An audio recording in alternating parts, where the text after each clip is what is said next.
अस्सलाम वालेकुम दोस्तों, मैं हूं सैयद उमर फारूक अपने चैनल उमर स्पीक्स की एक और एपिसोड के साथ आपकी खिदमत में हाजिर हैं। दोस्तों, आज 2 रमज़ानुल मुबारक है और जैसे कि आप लोग अगर मेरी पिछली एपिसोड्स को कवर करते आ रहे हैं या एपिसोड्स देखते आ रहे हैं तो आपको शायद पता होगा कि मैंने इस रमज़ानुल मुबारक में क़ससुल अंबिया के जो वाक़यात हैं, जो ये पूरी एक बुक मेरे पास है, मैं उसमें से आपको कुछ अहम वाक़यात का खुलासा और उसका कुछ मफ़हूम आपके सामने पेश करता हूँ। तो आज की ये दूसरी एपिसोड है इस सीरीज़ की।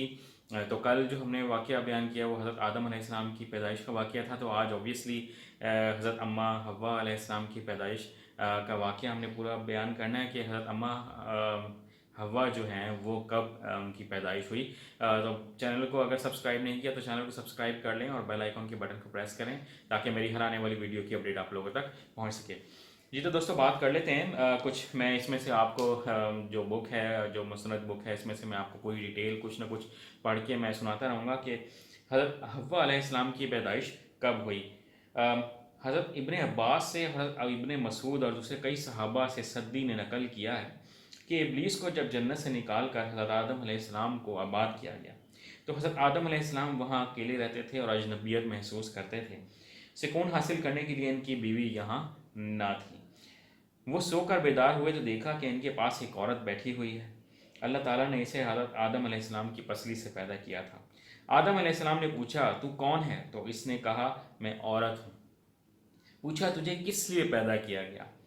हव्वा ने कहा, ताकि तू सुकून हासिल करे मेरे साथ। तो ये जनाब इस तरह से हमारी जो माँ हैं हज़रत, जो पूरी कायनात की यानी कि पूरी रुए ज़मीन पर जितने भी लोग बसते हैं इस वक्त, उन सब की जो माँ हैं हमारी, वो हज़रत अम्मा हव्वा अलैहिस्सलाम की पैदाइश इस तरह से हुई कि हज़रत आदम अलैहिस्सलाम जो हैं वो बोयत महसूस कर रहे थे जन्नत में, तो इसलिए उनको वहाँ पर पैदा किया गया। इसके बाद जो हमने डिस्कस करना है वो ये है कि हव्वा के मानी एक्चुअली क्या है। फरिश्तों ने हज़रत आदम अलैहिस्सलाम के इल्म का जायज़ा लेने के लिए उनसे पूछा, ए आदम, इसका नाम क्या है? आदम ने कहा, हव्वा।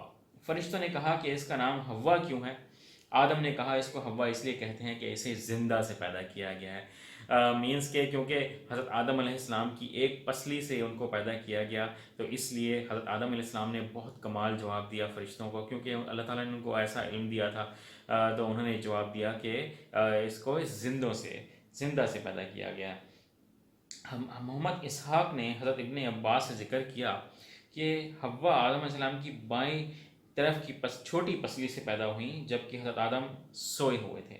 फिर इस पसली की जगह गोश्त से पुर कर दिया गया, और ये बात अल्लाह ताला के इस फरमान से भी साबित होती है, जिसका मैं आपको तर्जुमा सुना देता हूँ। सूरह निसा की आयत नंबर 1 का ये तर्जुमा है, लोगों अपने परवरदिगार से डरो जिसने तुमको एक शख्स से पैदा किया, इससे इसका जोड़ा बनाया, फिर इन दोनों से कसरत से मर्द औरत पैदा करके ज़मीन पर फैला दिए, और खुदा से अल्लाह के नाम को अपनी हजत बरादरी का ज़रिया बनाते रहो और बनाते हुए डरो।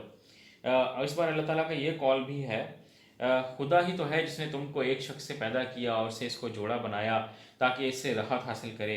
सो जब वो इसके पास जाता है तो इसे हल्का सा हमल रह जाता है और इसके साथ चलती फिरती है। ये तमाम चीज़ें जो हैं ये हमारे जो हमारी किताब है कुरान पाक, उसमें ये तमाम वाक़यात जो हैं बहुत तफसीलन भी बयान किया गया हैं। आप इनकी तफसीर भी वहाँ से पढ़ सकते हैं। मैं क्योंकि टाइम हमारे पास वीडियो का शॉर्ट होता है तो मैं जस्ट उसके आपको चंद जो खुलासा है, जो उसका मफ़हूम है, वो मैं यहाँ बयान कर रहा हूँ। और शैतान को उस दौर से क्योंकि निकाल दिया गया था जन्नत से उसके तकब्बुर की वजह से, तो उसने क्योंकि हज़रत आदम अलैहिस्सलाम को और हज़रत हम्मा जो हमारी अम्मा हव्वा अलैहिस्सलाम थी उनको भी वर्गलाया और उस जन्नत का फल खाने को कहा जिससे उनको मना फरमाया गया था, तो इसलिए उनको जन्नत से निकाल दिया गया। तो जो नेक्स्ट हमारे पास जो हमने बात करनी है वो बहुत से लोग ये पूछते हैं कि हज़रत आदम अलैहिस्सलाम का जो है वो कद कितना था।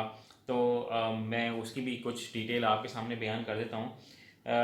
हाफिज़ इब्ने असा कर ने इब्ने काब से रिवायत नकल की है कि जनाब रसूलुल्लाह सल्लल्लाहु अलैहि वसल्लम ने फरमाया, तुम्हारा बाप आदम खजूर के दरख्त की तरह 60 हाथ लंबा, बहुत ज़्यादा बालों वाला और अपने सतर को छुपाने वाला था, और जब जन्नत में गलती का मुर्तकब हुआ तो इसकी शर्मगाह ज़ाहिर हो गई।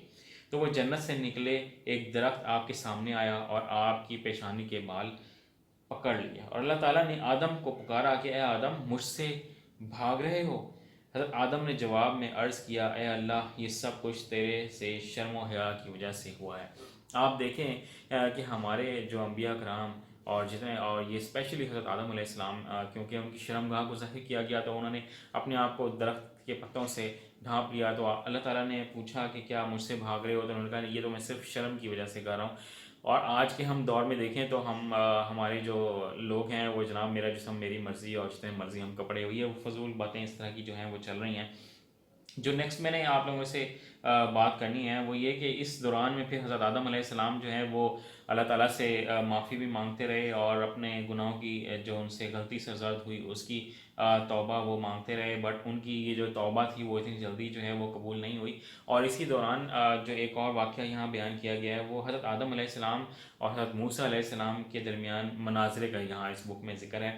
حضرت ابو ہریرہ سے مروی ہے کہ رسول اللہ صلی اللہ علیہ وسلم نے ارشاد فرمایا کہ اے موسیٰ علیہ السلام نے حضرت آدم علیہ السلام سے مباشرہ اور مناظرہ کیا اور کہا کہ آپ نے اپنی غلطی سے لوگوں کو جنت سے نکلوا دیا اور محروم کر دیا۔ آدم علیہ السلام نے کہا اے موسیٰ، اللہ تعالیٰ نے آپ کو اپنے پیغامات اور کلام کے لیے منتخب فرمایا، تو مجھے ایسی چیز پر ملامت کرتا ہے جو مجھے پیدا کرنے سے پہلے ہی اللہ تعالیٰ نے میرے بارے میں لکھ دی تھی یا میرے پیدا کرنے سے پہلے اس کا فیصلہ کر دیا تھا۔ رسول اللہ علیہ وسلم نے فرمایا 2 مرتبہ آدم علیہ السلام جو ہیں وہ حضرت موسیٰ پہ غالب آئے، اور اس میں ایک جگہ یہ بھی تھی کہ جب حضرت آدم علیہ السلام نے یہ کہا کہ آپ مجھ سے اس بات کی کا ذکر کر رہے ہیں کہ جو میرے اختیار میں نہیں تھی۔ تو جناب اس کے بعد ہم جو لاسٹ میں ہم نے جو بات کرنی ہے وہ اولاد کے بارے میں بات کرنی ہے کہ حضرت آدم علیہ السلام حضرت اماں حوا کی جو اولاد ہے وہ جناب جنت میں ہوئی تھی یا زمین پر ہوئی تھی۔ تو اس کے بارے میں مختلف باتیں ہیں، میں یہاں بہت ساری وہ باتیں سکپ کرنا چاہ رہا ہوں جو اس بک میں لکھا ہوا ہے کہ اس کے بارے میں مختلف آراء ہیں، تو ہم ان باتوں کو ذکر نہیں کرتے کہ جس کے بارے میں مختلف آراء ہیں، تو ہم صرف ان باتوں کا ذکر کرتے ہیں کہ جو جن کے بارے میں مستند اس بک میں لکھا ہوا ہے۔ تو علماء کا اس بارے میں اختلاف ویسے ہے کہ آیا جنت میں اولاد ہوئی یا زمین پر ہوئی، لیکن اگر اس کے بارے میں بہت ڈیٹیل میں اگر ہم بات کرنا چاہیں تو یہ ہے کہ قابیل اور اس کی بہن جو ہیں وہ جنت میں پیدا ہوئے، اور ذکر کیا گیا ہے کہ ان کے ہاں ہر دفعہ لڑکا اور لڑکی پیدا ہوتے تھے، اور حکم یہ تھا کہ ایک جوڑے کی لڑکی کی شادی دوسرے جوڑے کے لڑکے سے کر دی جائے اور دوسرے جوڑے کی لڑکی کی شادی پہلے جوڑے کے لڑکے سے کر دی جائے۔ یہ سلسلہ کافی مدت تک چلتا رہا، اور ایک وقت میں پیدا ہونے والے لڑکے اور لڑکی کی شادی باہمی طور پر جائز نہ تھی۔